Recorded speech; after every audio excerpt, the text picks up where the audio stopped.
آپ ان سے پوچھیں کہ انہوں نے اپنے آفیسرز کی پروٹیکشن کے لیے کیا کیا کیا ہے.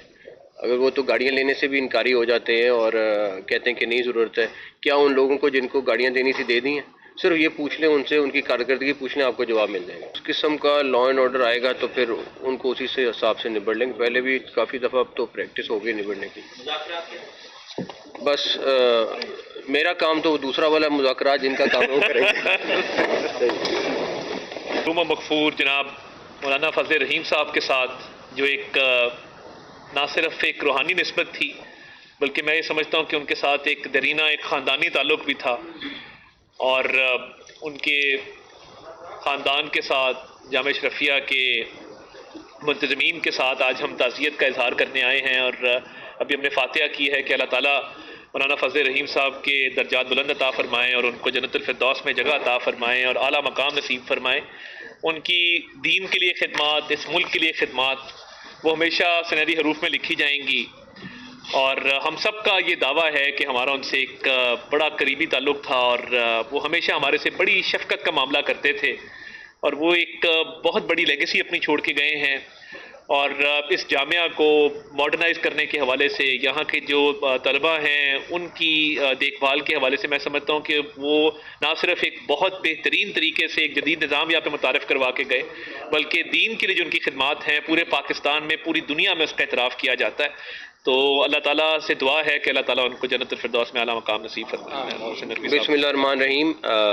ہم لوگ جس طرح منسٹر صاحب کہہ رہے ہیں، تاڑ صاحب کے ہر ایک کا ان کے ساتھ بہت زیادہ پیار والا تعلق تھا. میرا ان کے ساتھ ذاتی طور پہ بہت زیادہ تعلق تھا، اور بہت سالوں سے یہ تعلق تھا، اور میرا جامعہ اشرفیہ سے تعلق ہی انہی کی وجہ سے تھا، جس کو اصل میں کہوں گا. اور جتنا پیارا وہ بولتے تھے اور دعا کراتے تھے، میرا خیال ہے کہ ایسی دعا ممکن نہیں کہ کوئی اور کرا سکے. لیکن بہت دل کے صاف آدمی تھے اور پیار کرنے والے تھے، اور جس طرح انہوں نے ہمارے ساتھ پیار کیا ہے، اللہ تعالیٰ بس ان کو جنت میں جتنا زیادہ اونچا مقام دے سکتے ہیں انشاءاللہ. ہم سب اس کے لیے دعا گو ہیں، اور اللہ تعالیٰ ان ساری جامعہ اشرفیہ کے ایڈمنسٹریشن کو بھی توفیق دے کہ جس طرح انہوں نے ایک مدرسہ ایکچوئل میں مدرسہ ہوتا ہے، اور انہوں نے یہ ثابت کیا کہ جو مدرسے کے نام پہ نیگیٹیوٹی ہے تو کسی نے آ کے دیکھنی ہے تو یہاں آ کے دیکھ لے، تو وہ چیز یہاں پہ کنٹینیو رہے گی انشاءاللہ تعالیٰ. اور انہی کے نقش قدم پہ سارے لوگ چلیں گے، بیکاز انہوں نے اصل میں مدرسے کو مدرسہ بنایا جہاں پہ نہ صرف کمپیوٹر سائنسز، نہ صرف انگلش، پتہ نہیں کس کس چیز کی تعلیم یہاں پہ دی جاتی ہے، اور کس طریقے سے لوگوں کے مسائل جو آن لائن میں نے خود وہ دکھاتے تھے کہ وہ لوگ لاتے ہیں آن لائن بتاتے ہیں، اور کس طرح 24 گھنٹے میں اس کا جواب دیا جاتا ہے. تو اللہ تعالیٰ اسی طرح اس مدرسے کو رکھے اور آپ سب کو کامیاب کرے. Thank you. چھوٹی سی چیز کر کے جس طرح سے مولانا صاحب کا ایک ہمیشہ سے درس رہا، انہوں نے ہمیشہ سے دہشت گردی کو ملک کے اندر کنڈیم کیا، ہمیشہ سے اس کے لیے جو ہے انہوں نے آواز اٹھائی. آج جو ملک کے پی کے جو تھوڑے سے حالات ہیں اس کے اوپر تھوڑی سی روشنی ڈال دیجیے گا، اسی فلسفے کو مد نظر رکھتے ہوئے کہ کس چیز کی ضرورت ہے. دیکھیں، سب سے ضروری چیز یہ ہے کہ ملک کے اسٹیٹ کے خلاف جب بھی کوئی ہتھیار اٹھاتا ہے تو وہ قرآن مجید میں اور اسلام میں اس کا بڑا کلیئرلی لکھا ہوا ہے کہ اس کا حل کیا ہے اور اس کو کس طرح ہینڈل کرنا ہے. تو اب چھوڑ دیں کہ میری سوچ کیا ہے، باقی لوگوں کی سوچ کیا ہے. قرآن مجید کے حساب سے دیکھ لیں تو میرے خیال میں سب کو جواب مل جائے. اور یہ سارے علماء کرام یہاں بیٹھے ہوئے ہیں تو ان سے پوچھ لیں کہ اس میں کیا لکھا ہوا ہے کہ جو آپ کے خلاف اس طرح حکومت کی آواز اٹھاتا ہے تو اس کا کیا حل کرنا ہے. جو خارجی ہیں یہ ٹارگیٹ علماء کو ٹارگیٹ کر رہے ہیں، اور یہ واقعات ابھی آپ کے سامنے آ رہے ہیں، تو آپ کیا سمجھتے ہیں کہ انٹرنیشنلی ایک پھر اس معاملے کو اٹھانے کی ضرورت ہے؟ عالم تو ابھی کوئی ریسنٹلی ٹارگیٹ میرا خیال نہیں ہوا اس میں. کے ذریعے ویسے وہ ایک بات کر رہے ہیں جس طرح لہر ہے کے پی کے اندر جنرل بات کر رہے ہیں. اللہ کا شکر ہے، میرا خیال ہے کہ ایسا کوئی نہیں ہے. ہمارے علماء کرام محفوظ ہیں اور انشاءاللہ تعالیٰ محفوظ رہیں گے انشاءاللہ. ایک تو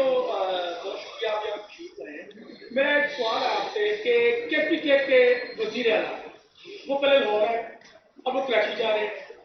کے پی کے حالات یہ ہے کہ وہاں پر انفراسٹرکچر نہیں ہے، ہسپتالوں کے برے حالات ہیں، ایجوکیشن کے برے حالات ہیں.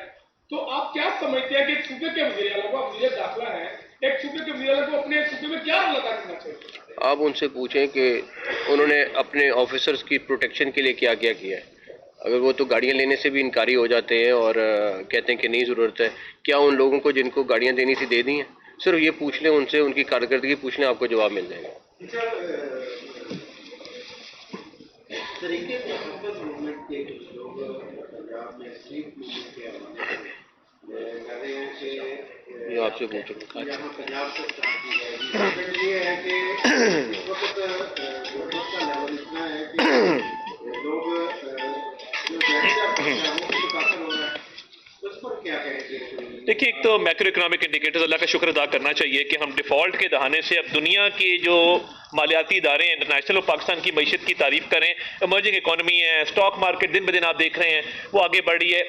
دسمبر کے مہینے میں 3.6 ارب ڈالر کی ریمیٹنسز جو ہیں وہ بیرون ملک پاکستانی نے بھجوائی ہیں، جو کہ ایک ریکارڈ ہے اور پچھلے سال کے مقابلے میں 17% زیادہ ہے اور پچھلے ماہ کے مقابلے میں 11% زیادہ ہے. تو دیکھیں، ایک تو فارن ایکسچینج ریزروز ہوں، انٹرسٹ ریٹ ہو، انفلیشن ہو، الحمدللہ پاکستان کی economy is in safe hands. اور یہ ٹیم ورک ہے، میاں شہباز شریف وزیر اعظم اس کو لیڈ کر رہے ہیں، فیلڈ مارشل سید عاصم منیر کی بڑی کاوش ہے. تو میں یہ سمجھتا ہوں کہ ایک اوور آل ملک کے اندر ایک اچھا ماحول ہے اکانومی کو لے کے. جو طریقے تحفظ آئین پاکستان ہے، ٹانگے کی سواریاں، اس سے آگے میں کچھ نہیں کہنا چاہتا. میرا مسٹر صاحب سے کوشچن ہے کہ جس طرح سے تحریک انصاف کی طرف سے احتجاج کا ہر آئے دن جو ہے احتجاج کا اعلان کیا جاتا ہے، اڈیالہ کے باہر بھی اس طرح کی صورتحال کا سامنا کرنا پڑتا ہے. امن و امان کی صورتحال کو دیکھتے ہوئے مسٹر صاحب آپ کو کیا پلان رکھتے ہیں اور اس طرح سے کیا ان کے ساتھ مذاکرات کے عمل کو جو ہے آگے بڑھایا جائے گا؟ جب اس قسم کا لا اینڈ آرڈر آئے گا تو پھر ان کو اسی سے حساب سے نبڑ لیں گے. پہلے بھی کافی دفعہ اب تو پریکٹس ہو گئی نبڑنے کی. مذاکرات کے بس میرا کام تو دوسرا والا مذاکرات جن کا کام ہے وہ کریں گے.